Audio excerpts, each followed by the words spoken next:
190 quilômetros a noroeste de Las Vegas, Nevada, em um trecho proibitivo de deserto, há um local misterioso conhecido por vários nomes.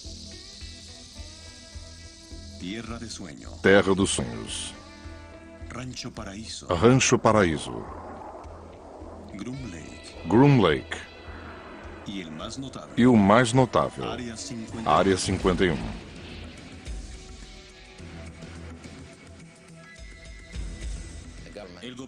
O governo não quer reconhecer que há uma base lá. Mas eu já estive lá. Há uma pista, há prédios, é uma base extremamente secreta. A América sabe sobre a Área 51. Já é um termo familiar. É aqui que o trabalho mais secreto e importante da nação tem sido feito.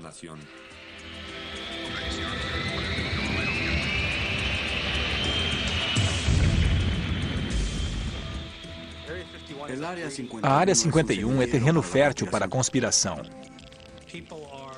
As pessoas acreditam nas coisas mais absurdas quanto ao que aconteceria ali.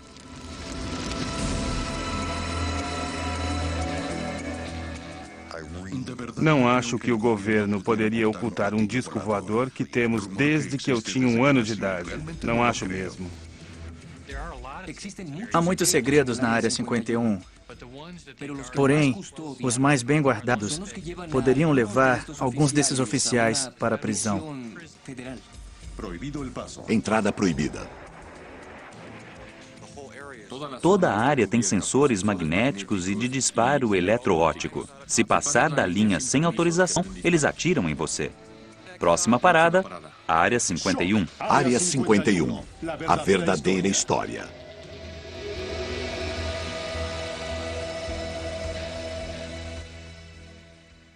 Embora o governo negue sua existência, a Área 51 se tornou parte da cultura popular, inspirando filmes, livros e programas de televisão. Porém, para entender a mística da Área 51, devemos olhar além das alegações extraordinárias e das teorias de conspiração. Esta é a área de pesquisa em Yucca Flat, Nevada. Uma época em que os Estados Unidos sofriam a paranoia da Guerra Fria. 3, 2, 1, 0. Uma época em que a Área 51 literalmente surgiu no deserto de Nevada, uma das diversas áreas de testes atômicos. O local em que fica a base aérea, chamada Área 51, foi no início dos anos 50, tomado pela Comissão de Energia Atômica, que é hoje o DOE, Departamento de Energia. Essas pessoas são responsáveis pelas armas nucleares do país. Precisavam de um lugar para testá-las. No centro-sul de Nevada, há um local para o qual ninguém dava importância. Este solo não era disputado. Se olhar mapas antigos da área, os mapas da Comissão de Energia Atômica, o verá dividido em áreas. Estas são quadras grandes. Em determinada época, o pedaço de terra em que fica o Groom Lake, que é um dos muitos leitos alcalinos secos da área, se chamava Área 51. Os mapas são antigos e esse sistema não é mais usado, mas o nome Área 51 permaneceu. Na primavera de 1955, a área na quadra número 51 teve papel bem maior nas negociações do governo com o Império Soviético. Naquele ano, o gênio da engenharia aeronáutica da Lockheed, Kelly Johnson, criou o primeiro avião espião super secreto da América, o U-2. Mas Johnson tinha um problema. Precisava testar sua criação secreta. Ele procurou um amigo de confiança, o piloto de teste civil Tony Levier, o homem que dizem ser o verdadeiro pai da Área 51. Eu disse a Kelly, eu sei exatamente o que quer e vou atendê-lo. e atendi. Procurei o perfeito lago seco, pois sabia que um lago seco é o melhor campo de pouso natural para voos experimentais. Por quase uma semana, Tony Levier e sua equipe vasculharam o deserto de Nevada, checando dezenas de locais remotos. Mas quando passaram a cadeia montanhosa Nellis e viram o Groom Lake, Levier soube que a procura tinha terminado. Este lago, em uma escala de 1 a 10, é 11. Os outros não têm nem chance. Sua localização é no interior bem remoto e poucas pessoas passam por aquele lugar.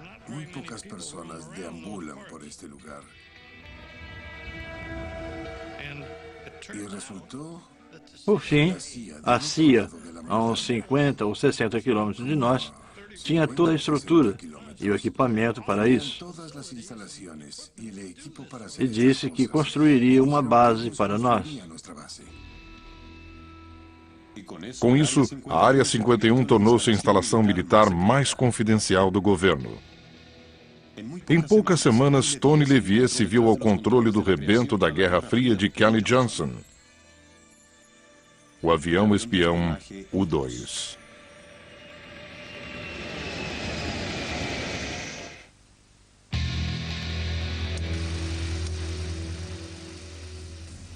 Em qualquer guerra, a arma mais poderosa é a informação sobre o inimigo. No final dos anos 50, o U-2, desenvolvido e testado na Área 51, era a arma secreta americana na Guerra Fria contra a ex-União Soviética. Sabíamos que os russos trabalhavam da forma mais rápida e inteligente possível para fazer bombas nucleares. Mas não tínhamos como observar seu vasto território. Então, a CIA foi ao Lockheed Skunk Works, que era um pequeno e brilhante grupo de engenharia, e disse: podem nos construir algo que voe alto? Trabalhando depressa, fizeram um dos primeiros aviões invencíveis, o U-2.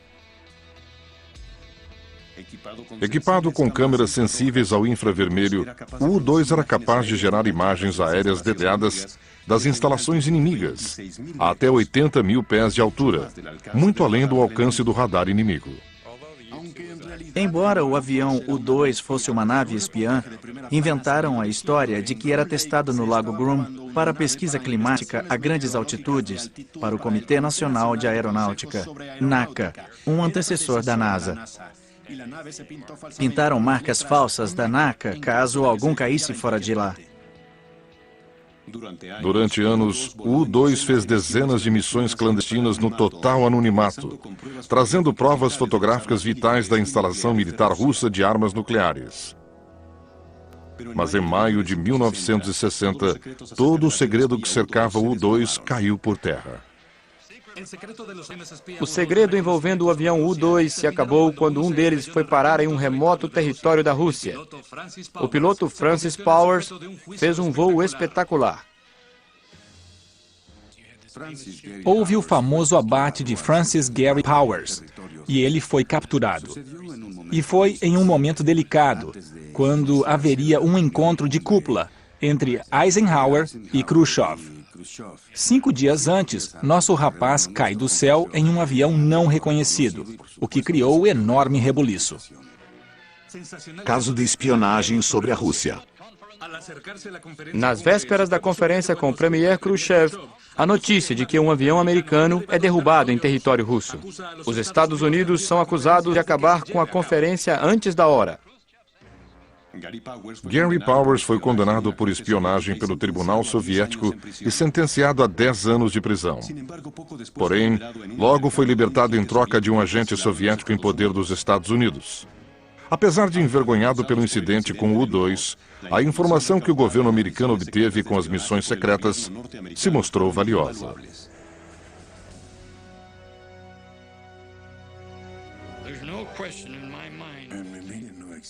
Não tenho dúvidas de que a informação que obtiveram sobre a Rússia evitou uma terceira guerra mundial.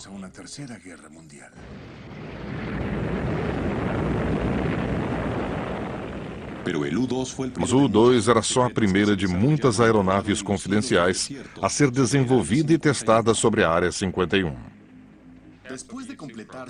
Quando o programa do U-2 terminou, usaram as instalações em Groom Lake para testar o A-12, capaz de voar acima de Mach 3, a mais de 80 mil pés. Foi o antecessor do SR-71, o Blackbird. Ainda em uso hoje, o Blackbird forçou os limites da tecnologia aerodinâmica supersônica. Como o U-2, o SR-71 Blackbird era usado para reconhecimento militar.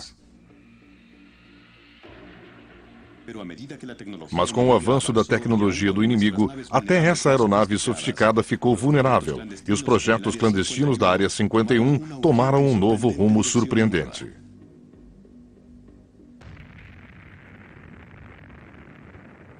Segundo alguns peritos, um tipo diferente de aeronave estava sendo testada no céu escuro, sobre a Área 51.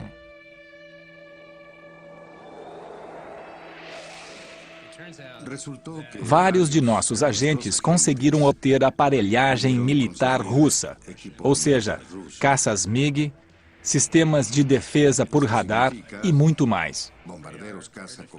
É claro que algumas pessoas de alguns governos e militares por trás da cortina de ferro eram corruptos. E parte deles acabou em Groom Lake. Havia esquadrões dos chamados Boinas Vermelhas, pilotos americanos de MiG. Apossar-se da arma do inimigo e destruí-la é muito útil. É um grande golpe e foi algo importante em Groom Lake. Era um segredo muito bem guardado.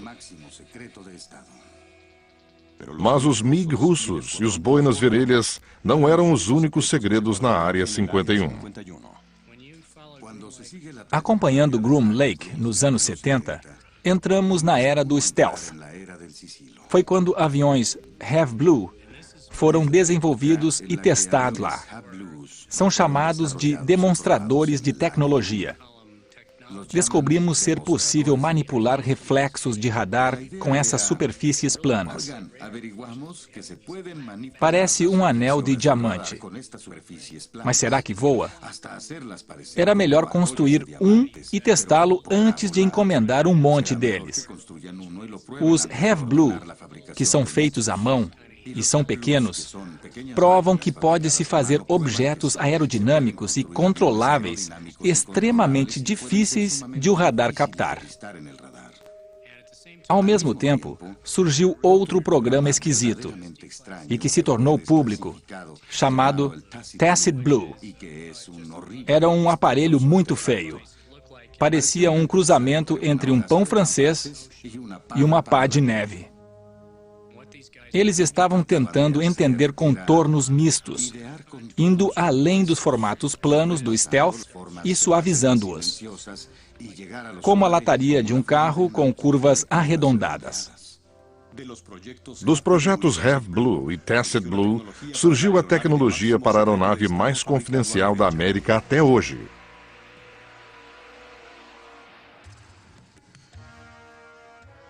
Durante anos, houve relatos de cunhas pretas estranhas perfurando o céu perto de Groom Lake. Boatos de uma aeronave stealth, décadas à frente de seu tempo. Parece que os boatos sobre a Área 51 se mostraram mais fato que ficção, quando em 1988 o exército americano revelou o B-2 bombardeiro stealth e o caça F-117.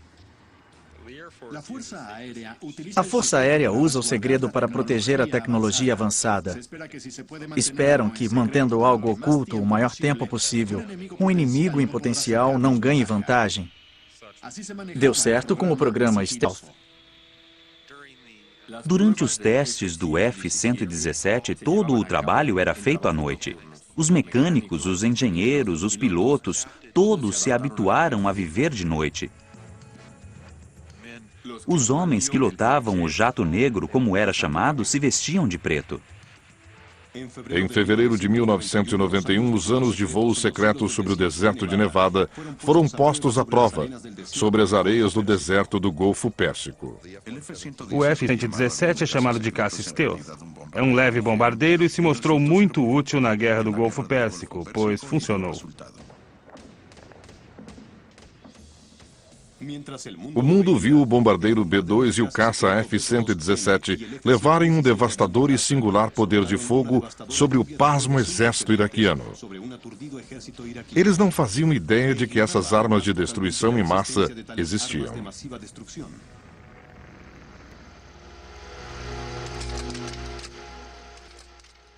Hoje, os segredos da Área 51 perduram. Há boatos a respeito de uma aeronave hipersônica, altamente secreta, conhecida como Aurora. Aurora é o nome que nós, pesquisadores, damos a aeronaves muito velozes, desenvolvidas e testadas em programas secretos. Embora não haja fotos publicadas do Aurora, não faltam interpretações visuais deste suposto avião espião de alta tecnologia. Com base em uma revolucionária tecnologia de propulsão, dizem que esta aeronave voa a 6 vezes a velocidade do som e pode atacar com extrema precisão. Este é um progresso na tecnologia da aviação. Significa que deu-se um verdadeiro passo rumo ao combate em guerra global. Deitou-se a base para a tecnologia que permite desempenhar missões de reconhecimento, além de um ataque preciso de qualquer parte do globo, poucas horas após a decisão de fazê-lo.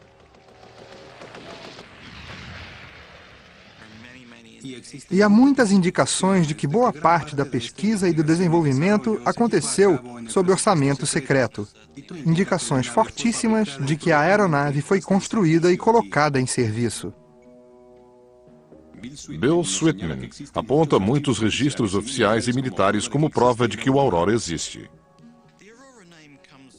O nome Aurora vem indiretamente de um documento de orçamento que o listou como um dos 3 programas de reconhecimento. Os outros eram o SR-71 e o U-2.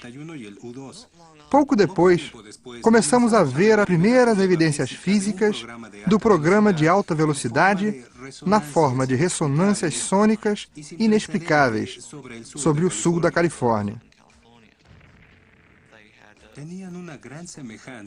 Elas se pareciam muito umas com as outras e não lembravam o fenômeno que conhecemos de aeronaves supersônicas militares desde os anos 50.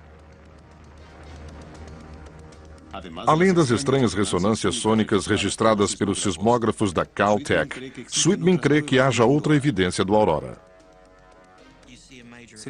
Vemos uma grande expansão de Groom Lake a partir de 1985 e 86.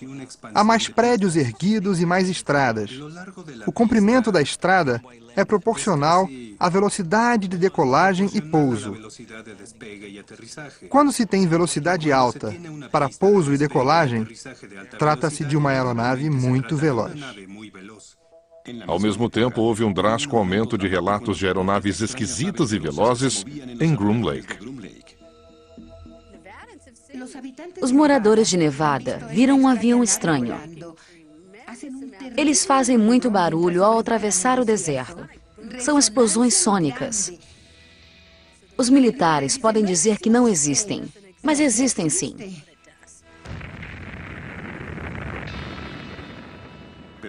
Talvez o mais notável seja o abrupto cancelamento do programa do SR-71 Blackbird pela Força Aérea, uma decisão que deixou os militares sem aeronaves conhecidas de reconhecimento. Quando os Blackbirds foram aposentados, as pessoas perguntaram por quê? Temos o avião mais veloz do mundo, ninguém jamais conseguiu abatê-lo. Dizem que já atiraram nele milhares de vezes, mas nunca o perfuraram. É um avião assustador. Por que o aposentaram? Muitos creem que a única razão para isso tenha sido abrir espaço para um substituto mais avançado. A aurora combinaria perfeitamente com a Área 51, pois são necessários um grande trecho de solo e uma grande base para mantê-la e escondê-la. Para isso serve a Área 51. Mas até hoje a posição do governo é resoluta. Os oficiais insistem em que o Aurora não existe. Posso afirmar que os comitês de apropriação de ambas as casas, o Comitê das Forças Armadas, investigaram o Aurora a fundo, e ele não existe. Quem dera tivéssemos um Aurora, um avião que chegaria a Bagdá em 3 horas. Pode estar na prancheta de alguém, mas no momento não existe. Esta cultura de segredo que cerca a Área 51 levou a um clima em que nada é estranho demais para se acreditar. E os que acreditam transformaram a área em volta da base em um centro de convenções de conspiração. Estamos apresentando Infinito OVNI.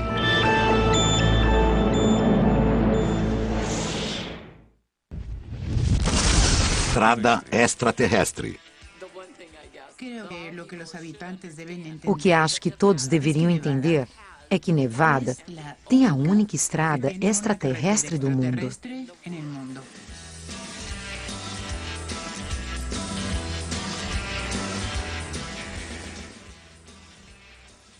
Em 1996, o estado de Nevada oficialmente chamou a Rota 375 de Estrada Extraterrestre, devido aos incontáveis relatos de OVNIs por parte dos residentes e visitantes do local.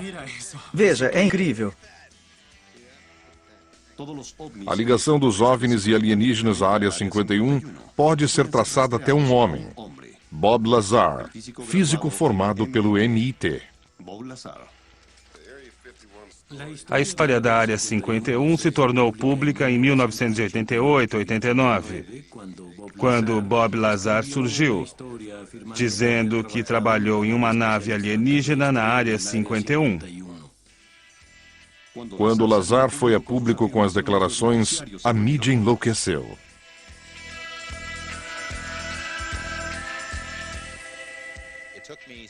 Levei 7 ou 8 meses para convencê-lo a sentar comigo para uma entrevista. E ele finalmente me contou a história mais incrível que já ouvi como jornalista. Que ele trabalhou em uma área chamada S4 ao sul de Groom Lake. Que o local foi construído dentro da encosta de uma montanha para ficar disfarçado. Os hangares eram disfarçados para parecerem parte da montanha. Que dentro da montanha havia 9 hangares. E em cada um deles havia algo parecido com um disco voador. Ele viu um voo noturno para um teste. Na base, ele teve acesso a vários documentos indicando que tinham origem alienígena. Era uma história bastante fantástica. Mas as alegações de Bob Lazar não convenceram a todos. Ele pode ter visto algo que retratou como alienígena, porque talvez não tenha se encaixado na descrição normal do que seria um departamento de defesa ou de energia. Eu já estive lá. Não existem OVNIs. Não existem alienígenas. Não há nada do tipo. Esta é uma instalação confidencial, mas não desse tipo. A história de Bob Lazar pode deixar alguém esquizofrênico. Há muitas evidências de que ele diz a verdade. Mas sinto que nada aconteceu como Lazar disse. Mas pense o que quiser de Bob Lazar. Ele foi o trampolim que lançou esta base assombrosa aos olhos do público. Meses depois, milhares de pessoas foram ao deserto de Nevada em busca de objetos estranhos no céu. O conceito de visita dos seres extraterrestres tornou-se grande parte da cultura popular. Levou centenas, talvez milhares de visitantes a uma área do deserto que seria evitada pela maioria das pessoas sensatas. Esta é Bald Mountain. Do outro lado fica Groom Lake. Não é de surpreender que relatos de OVNIs e criaturas bizarras de outros mundos tenham ficado quase comuns. Estrela brilhante. Venha ver isso. Não, não é. Tem 2 lobos. 2 lobos, um de cada lado. Venha ver. Talvez as pessoas queiram crer que somos visitados por seres de uma civilização mais avançada. Supõe-se que são seres maus. Dizem que vêm de 100 milhões de anos-luz daqui. É um salto no tempo. Foi o que eu vi. É legal. É muito legal. O súbito interesse e influxo de turistas na área ajudou a transformar a cidade de Rachel. Antes um pontinho no mapa, Rachel virou a meca dos crédulos ou incrédulos. As pessoas vêm em busca do sentido da vida. Querem respostas que não encontram em outro lugar. Muitos curiosos se hospedam no Ale Inn para fugir do calor do deserto e trocar histórias de encontros de todo grau. Nosso restaurante ficou conhecido como área de troca de informações. As pessoas podem vir falar sobre o que quiserem. Não serão ridicularizadas pelo que acreditam. Eu avistei os voos rumo a Groom Lake. Certa noite, havia 3 luzes pulsando em um intervalo de 1 segundo e o céu ficou brilhante. Já vi uma nave plástica em forma de disco. Eu nunca vi um disco voador, mas vi uma luz, como esta na minha blusa. Certa noite, voltando de Álamo, vi uma faixa laranja no céu. Eu já vi uma nave levantar do lado sul da área 51 e, de repente, voar paralelamente ao chão. Ela cobriu quase 15 quilômetros em 1 segundo e meio. Todos os dias ouvimos um relato de alguém. Muita gente já trabalhou na área 51. Dizem que lidaram com seres de outro planeta. E dizem que há mais do que um tipo. Nariz grande, nariz pequeno, cinza, um réptil, um laranja, um azul e os humanoides. Ainda não ouvi uma história completa do que existe naquela colina. Acho que eles não são de origem extraterrestre. Acho que são interdimensionais. É como se alguém girasse um botão e mudasse de frequência, saísse de nossa realidade para outra. Pode ser simples assim. Acho que o pouso será aqui. Por algum motivo, os alienígenas que nos contataram sentem que é o melhor lugar.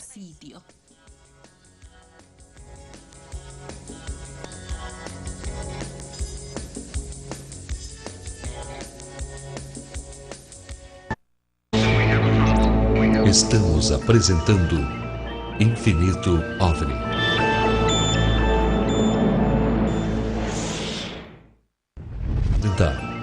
Infinito OVNI.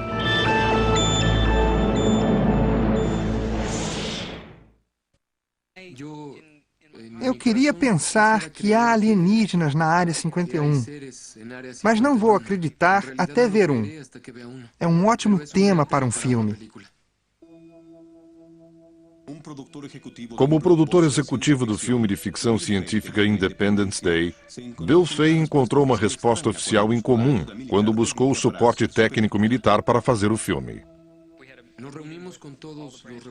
Tivemos reuniões com todos os ramos militares e representantes do Departamento de Defesa e nos disseram: gostamos do roteiro, mostra os militares em boa posição, gostamos de tudo, exceto uma coisa. Queremos que retirem as referências à Área 51. Ficamos surpresos. Não soubemos de onde isso partiu. O filme girava em torno da mitologia da Área 51. E isso realmente toca as pessoas. Era algo que não poderíamos mudar. Era parte integrante da história. E dissemos isso a eles. Eles responderam: tudo bem, mas não podemos ajudar. Por que os militares se preocupam tanto com alienígenas e Área 51? Ironicamente, em agosto de 1997, após décadas negando tudo, desde o U-2 até o Aurora, a CIA fez uma declaração chocante.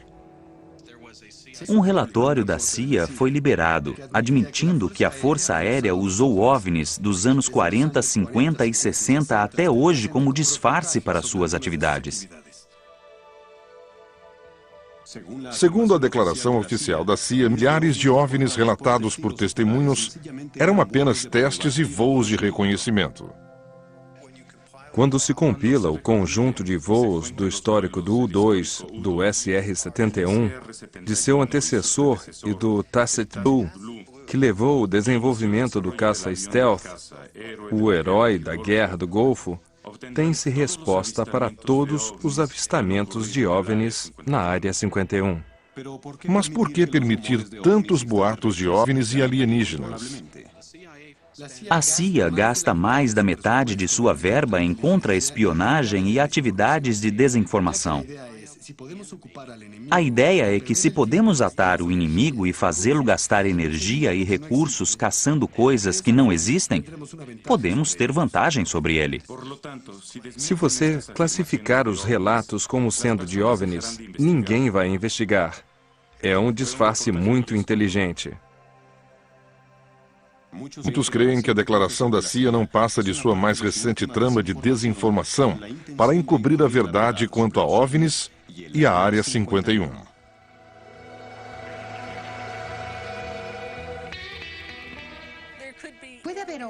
Pode haver alienígenas e pode não haver. A verdade é que há uma grande instalação ali, sem dúvida. Basta olhar na montanha e ver. O que ocorreu na Área 51 foi que, na tentativa de manter o lugar o mais secreto possível, eles o tornaram famoso. Hoje é um nome muito conhecido. Toda essa atenção pôs esta instalação, que já foi insignificante e despretensiosa, no mapa, para quem quiser encontrar. É para onde o governo vai quando quer ficar sozinho, apesar de nossos esforços de investigar e das tentativas de rastrear pessoas que trabalharam lá e viram coisas. Ainda é um lugar secreto. Localizar a instalação secreta parece muito simples. Entrar nela é uma outra história. Não há cerca na área de Groom Lake. Há uma fronteira. Não é bem demarcada, mas definida por estacas especiais. É cercada por montanhas e é muito hostil. Quem vier aqui no verão e não beber alguns litros de água por dia em 2 ou 3 dias, estará morto. Se a mãe natureza não basta para deter o insistente invasor, o sistema de segurança onipresente e de longo alcance consegue. Atrás de mim, agora, há 2 guardas da segurança da base secreta da Área 51. Estão lá em cima nos olhando, vendo tudo o que fazemos. Tem binóculos potentes. Há várias câmeras por controle remoto ao longo desta linha. Toda a área tem sensores magnéticos e sensores eletroóticos. Podem até estar nos ouvindo agora. Naquela área, mesmo em território público, existem sensores de estrada para detectar veículos passando pelos caminhos de terra ao redor da base. Os seguranças sabem quando alguém está se aproximando. Alguns dizem que a tecnologia de segurança é tão avançada que o pessoal da Área 51 pode saber que alguém chega pelo cheiro. Dizem que o perímetro tem sensores sofisticados capazes de distinguir odores emitidos por seres humanos dos de outros animais do deserto.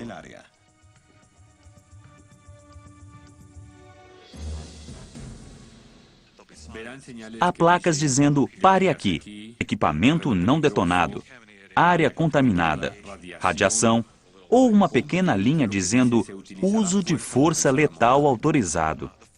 Isso detém a maioria das pessoas. Os tolos são os que vão além. As pessoas começam a vir de jipe e caminhonetes e, de repente, encontram alguns homens com rifles e acham ruim que lhes digam para voltar para a estrada. Se resistir, pode levar bala. Aqueles que continuaram até a guarita foram presos. Eles são agarrados e atirados no chão, pisam em seu pescoço, são amarrados e levados para a cadeia. São detidos por longos períodos. Têm de pagar multas, além de assinar um documento, perdendo o direito de falar sobre o que viram, mesmo sem ter visto nada, pois nem se aproximaram da base. Tanta atenção dispensada à Área 51 resultou em maior segurança, em um perímetro ainda mais extenso. Havia duas montanhas de onde se podia ver a Área 51. Uma era Freedom Ridge, bem ali, de onde aquela patrulha nos observa. E naquela colina ali havia a montanha Whitesides, a 17 e 20 quilômetros daqui, respectivamente. Tínhamos uma linda vista, mas a Força Aérea pediu e conseguiu um recesso de 4.000 acres que tomou as duas montanhas, tornando-as áreas de restrição. Hoje são locais inacessíveis e temos de viajar 42 quilômetros para uma breve olhadela. Enquanto milhões de dólares e horas de trabalho são gastos mantendo as pessoas fora da Área 51, o governo também se esforça para fazer gente entrar. Estamos no chamado Terminal Janet. É onde a grande maioria dos funcionários do Groom Lake estaciona os carros e pega um voo particular para a Área 51. Localizado no canto noroeste do principal aeroporto comercial de Las Vegas, o Terminal Janet é a entrada de funcionários à Área 51. Há uma frota de Boeing 737. São brancos com uma listra vermelha. Eles carregam pessoas que param o carro em um estacionamento exclusivo e aguardam no pequeno terminal até a hora de ir para lá. São da Força Aérea, mas na frequência do FAA. São conhecidas como Janet, assim como outros voos são conhecidos como TWA 123. Esses são Janet 123. Como quase tudo a respeito da Área 51, a origem do nome Janet, dado aos voos e ao terminal, é um mistério. O que parece para muitos atividade normal, pode ser percebido por olhos treinados de maneira diferente. Todo mundo que entra nesses aviões é notavelmente informal. É uma mistura de funcionários civis e militares. Não se diferenciam. Não vemos ternos nem uniformes militares. Só vemos bonés de beisebol e mochilas. A norma é ser discreto. E são tão discretos que atraem a atenção. Esses aviões Janet saem de Las Vegas, como qualquer outro, só que rumo ao norte.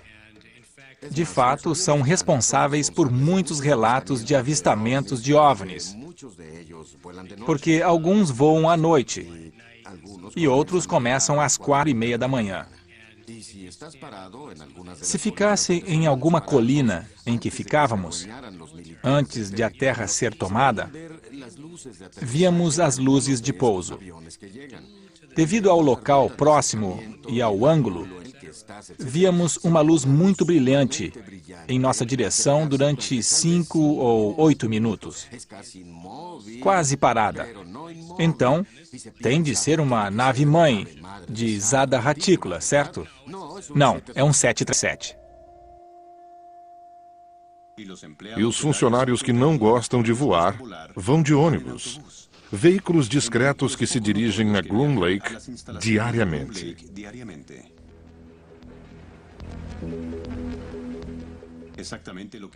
O que acontece exatamente quando os funcionários chegam é um segredo protegido por normas de segurança nacional.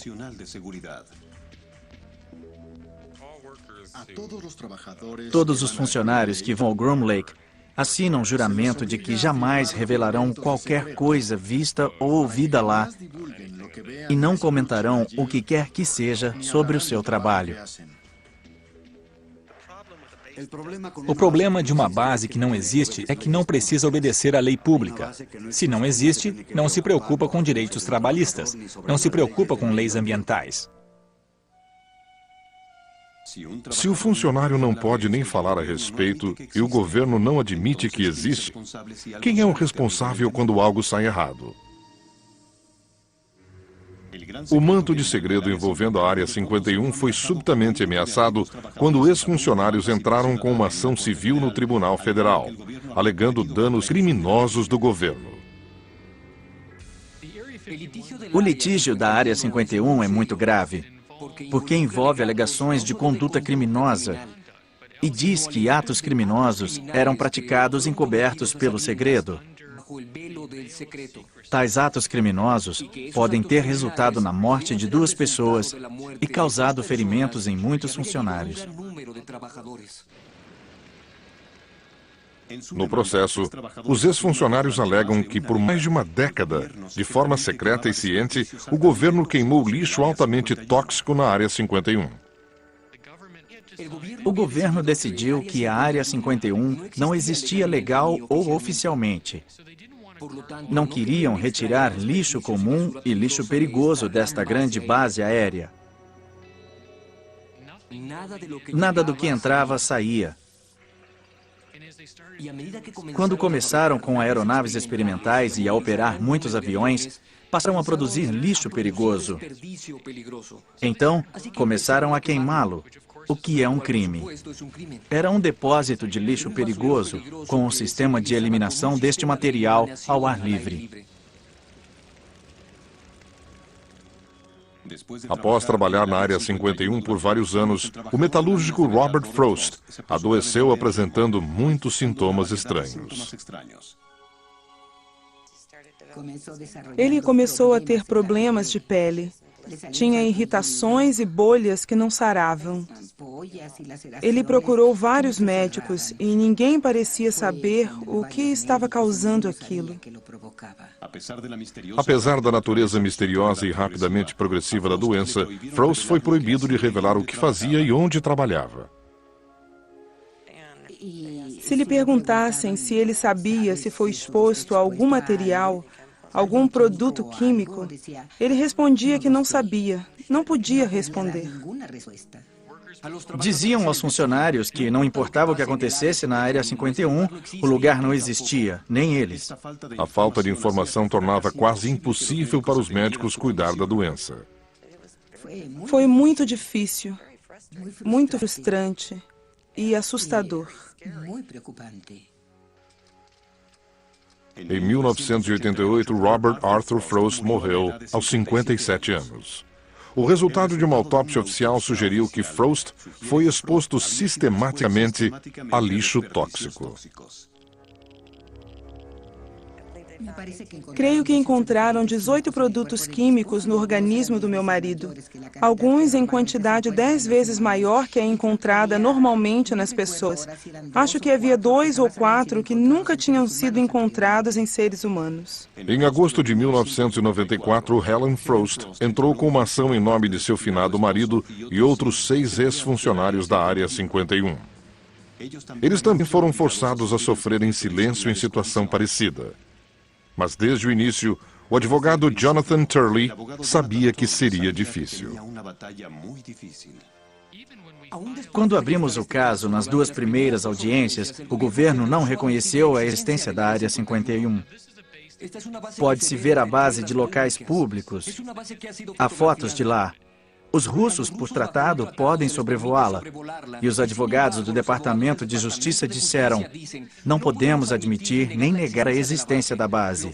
Eu respondi: eu o levo até lá, senhor juiz. Posso mostrá-la. Em 29 de setembro de 1995, após mais de 4 décadas de negações oficiais, o governo americano reconheceu a existência da Área 51 nos documentos de determinação presidencial de número 9545. Entretanto, ao invés de ajudar a ação de funcionários, a declaração só aumentou o segredo em torno da Área 51. O presidente Clinton assinou um deferimento para eles dizendo: Vocês não precisam responder a certas perguntas com relação à ação. E estão sob a égide da Segurança Nacional. A ação vai de encontro a um muro, por ordem do presidente. Quando se dá a um órgão a prerrogativa de cumprir sua agenda, descartando as outras, haverá abusos. E estamos pagando pelos abusos.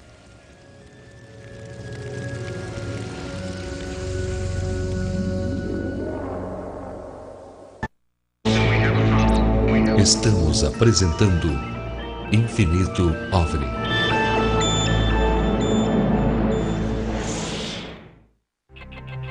Voltamos a apresentar Infinito OVNI.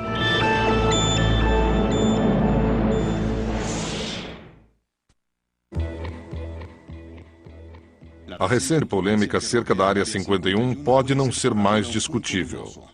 Um artigo escrito por Jim Wilson e publicado na Popular Mechanics chegou a uma surpreendente conclusão. A Área 51 mudou de lugar. A prova da decisão de mudar a Área 51 de lugar é a falta de atividade no local. Os relatos que tínhamos de estranhas luzes no céu começaram a diminuir. O que acontecia lá, claramente, parou de acontecer. Desconfiado da redução de atividade repentina, Wilson decidiu investigar. Foi até a instalação em Groom Lake. Lá encontrou ninguém. Completamente vazia. Segui pela estrada que leva ao leito seco do lago e fui tão longe que cheguei a uma cerca demarcando a área de bombas. Não tinha ninguém. Fui à cidade de Rachel para falar com amigos que me ajudaram em matérias anteriores. Eles não estavam. A partir daí, comecei o trabalho de detetive e fiz perguntas do tipo: para onde levariam uma base? Neste artigo, Wilson diz que os projetos confidenciais, funcionários e equipamentos abrigados em Groom Lake tinham sido transferidos para um complexo de lançamento de mísseis abandonado em Utah e 2 outras instalações militares no Colorado. Segundo Wilson, a mudança se deu por 2 fatores principais. Um deles, contaminação radioativa, resultado de intensos testes nucleares conduzidos durante os anos 40 e 50. Estão descobrindo que, dos testes subterrâneos, muitos materiais vieram à tona por meio da camada de rocha, algo que nunca previram. Houve vezes em que a área teve de ser evacuada por vários dias devido à precipitação radioativa. O local é muito perigoso. Não é seguro conduzir essas operações. O segundo motivo oferecido por Wilson para o abandono da Área 51 é o foco dos projetos militares de alta tecnologia. A Força Aérea dos Estados Unidos subitamente mudou sua missão. Passou de Força Aérea e Espacial para Força Espacial e Aérea.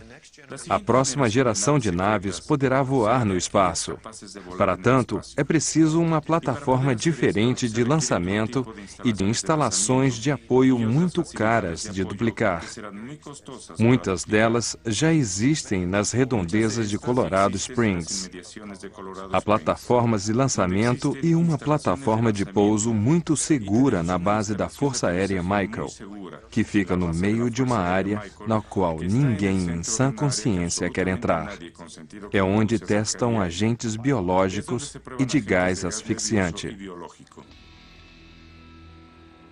A lendária base confidencial foi fechada para sempre. Seus segredos morrerão com ela? Esta última revelação seria apenas outra peça num quebra-cabeça desconjuntado do mito americano da Área 51? Na minha opinião, nunca saberemos o que já aconteceu lá, que dirá o que acontece agora. O governo agiu depressa, vacilou um pouco aqui e ali. De vez em quando, ouve-se, por exemplo, temos uma instalação em Groom Lake, e mais nada. Acho que muito da atenção que cerca a Área 51 seria reduzida se o governo desse um nome à base. Sim, estamos fazendo uns projetos lá e pronto. É a ideia de uma base inexistente, sem nome, que chama a atenção. As pessoas adoram mistérios. Enquanto nos tratarem assim, como se Groom Lake não existisse, a imaginação vai correr solta. Ela está cheia de contos sinistros de alienígenas e sabe-se lá o que mais. Como não se pode provar o que acontece lá, pode-se dizer o que quiser do lugar. John Kennedy tem ligação com ele. Elvis está lá dentro. É um quadro negro para escrever seus sonhos e medos. O governo ainda tem projetos delicados e o público não tem, necessariamente, o direito de saber de tudo. Não me importa que testem a Aurora ou qualquer outra aeronave. São as outras coisas escondidas pelo véu do segredo que me incomodam. O povo quer acreditar que o governo está fazendo algo. Esconde coisas que não deveriam saber. Mas há certas coisas que devem ser feitas pela segurança nacional do país.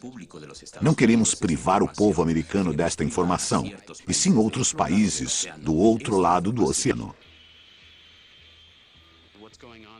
O que acontece lá não é mistério. É um trabalho muito avançado que nosso governo, como nação, está fazendo. É uma das poucas instalações no mundo que é o máximo de progresso para o planeta. Espero que, com mais programas abertos, a natureza da Área 51 seja revelada. Muita gente pode ficar decepcionada quando descobrir a realidade mundana da Área 51. Porém, mundana ou não, uma coisa é certa. A mística da Área 51 prendeu a imaginação da nação. Neste lugar, o sonho de algumas pessoas se realiza. Dos engenheiros, dos cientistas, dos homens e mulheres que têm a visão dos avanços e das tecnologias de longo alcance que são desenvolvidas lá. Para gente como eu, é mais uma miragem do que um sonho.